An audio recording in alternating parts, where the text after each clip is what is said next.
अभ्यास करें, ठीक है। जब 7-8 बार होता है अभ्यास, साथ साथ में चलने दें।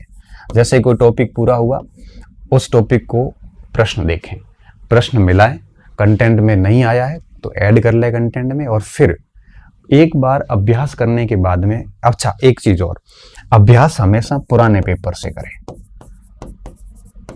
पुराने पेपर से अभ्यास करें। देखो साइंस के लोग हैं वो पुराने पेपर पे भी करें, टेस्ट सीरीज भी कर सकते हैं क्योंकि उनमें नई नई थियरी आती रहती है। कला वर्ग में क्या होता है, पुराने पेपर 60% रिपीट होते हैं। पुराने पेपर करें, टेस्ट सीरीज से मैं तो कहूंगा बचें। क्यों? क्योंकि इनके कोई लेवल नहीं होते, कभी कभार ये बहुत कठिन देते हैं जिसका परीक्षा से कोई संबंध नहीं होता है, बच्चों का डिमोटिवेशन हो जाता है। कई बार ये आपके बहुत सिंपल सा दे देते, कई बार उलूल जुलूल तथ्य दे देते हैं प्रश्नों की अधिक, क्योंकि 50-50 टेस्ट लेते हैं, इतने सवाल कहाँ से बनाए, कुछ भी पूछ लेते हैं, फिर इनकी गलतियां भी, त्रुटियां भी बहुत होती है।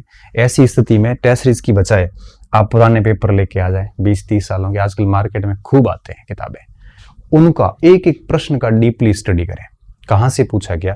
जैसे ही एक टॉपिक के प्रश्न पढ़े उसके बाद उस टॉपिक की थियरी आप वापस पढ़िए। एक बार थियरी पढ़ी, फिर प्रश्न पढ़िए, फिर वापस थियरी पढ़िए। तब आप देखोगे तो जब आप वापस थियरी पढ़ रहे होंगे तो जैसे ही पुराना प्रश्न पूछा हुआ होता है ना, वो वहां पे वो कंटेंट जैसे ही आएगा आपका दिमाग एकदम एक्टिव हो जाएगा, आप उसको और गौर से देखोगे, फिर दिमाग में आएगा हाँ ये सवाल है, वो पिछली परीक्षा में पूछा गया था।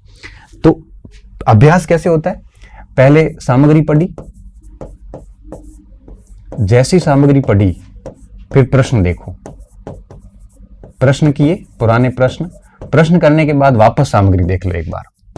ये कम से कम 6-7 महीने की तैयारी के बाद स्थिति आएगी। सामग्री फिर पढ़े।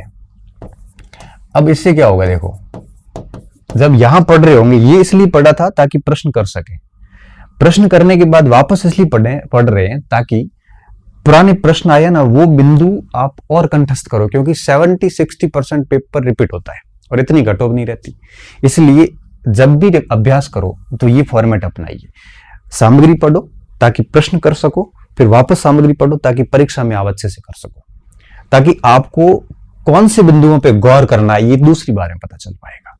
तो इस तरह से पुराने पेपर को लाएं और खूब सारा अभ्यास करें।